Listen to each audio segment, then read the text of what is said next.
Olá, colegas. A dica de hoje sobre o Tribunal do Júri envolve um ponto bastante polêmico, bastante controverso, e que é a possibilidade de a defesa inovar a tese defensiva entre réplica. Será que isso é possível? Bom, primeiramente nós precisamos relembrar que os debates em plenário envolvem a exposição da acusação, que é secundada, que é seguida da exposição da defesa. Assim, somente é possível falar em tréplica pela defesa se a acusação fizer o uso efetivo da réplica.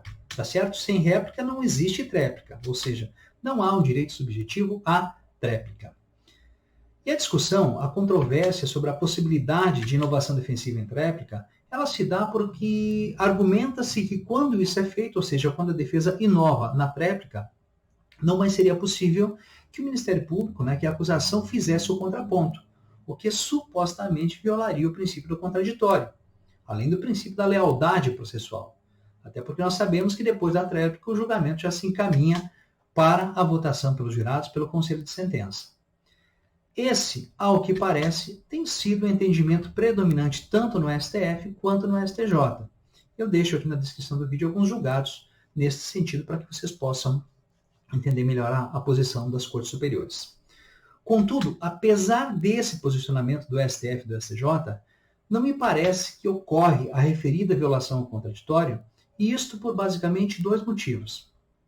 Em primeiro lugar, a carga probatória no processo penal, e o professor Aury Lopes Júnior trabalha muito bem esse ponto, ela é sempre do Ministério Público e ela é toda da acusação, independentemente do argumento defensivo ser, por exemplo, a negativa de autoria, a desistência voluntária, a lesão corporal seguida de morte, homicídio culposo ou até mesmo aquelas teses de excludentes da antijuridicidade. Repito que o professor Aury trabalha de forma muito específica esse ponto das excludentes de antijuridicidade.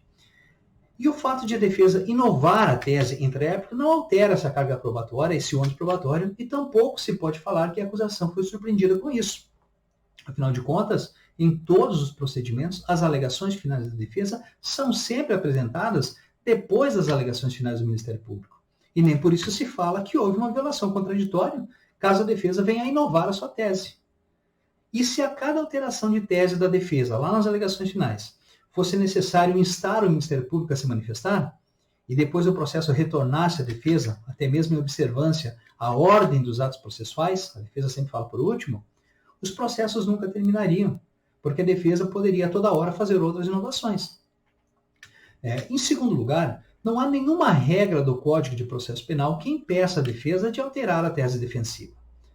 Até porque quando o processo vai para o plenário, quando vai para julgamento, pressupõe-se que as partes já têm um amplo conhecimento sobre o conteúdo fático do processo, sobre o conteúdo probatório que existe nos autos. E a defesa não tem, logicamente, a obrigação de antecipar ao Ministério Público qual tese ou quais teses ela vai sustentar no plenário. O que a defesa não pode, isso é certo, é produzir uma prova nova, é produzir uma prova surpresa lá no plenário. Agora, a interpretação jurídica, sem qualquer alteração dos fatos, sem qualquer alteração das provas, é apenas matéria de direito, é exercício intelectual, e por isso mesmo ele é presumido pelas partes, ele pode ser antecipado. Nós não podemos esquecer também que o Tribunal do Júri se ancora no princípio constitucional da plenitude de defesa, o que por si só já obsta a qualquer tentativa de restrição da atuação defensiva. E por fim, ainda que se cogitasse, que se sustentasse um possível conflito entre a plenitude de defesa e o contraditório, este conflito, em observância ao princípio da não culpabilidade e da regra correlata do indúbio pro réu, sempre se resolveria em favor da defesa. Então, colegas, embora o STJ e, como eu disse, o STF tenham se inclinado em acolher as alegações de que há violação ao contraditório em caso de inovação da tese defensiva em tréplica, não parece ser esta a melhor posição. Até porque muitos tribunais de justiça estaduais têm insistido e vêm insistindo em decidir que não há violação ao contraditório nesses casos.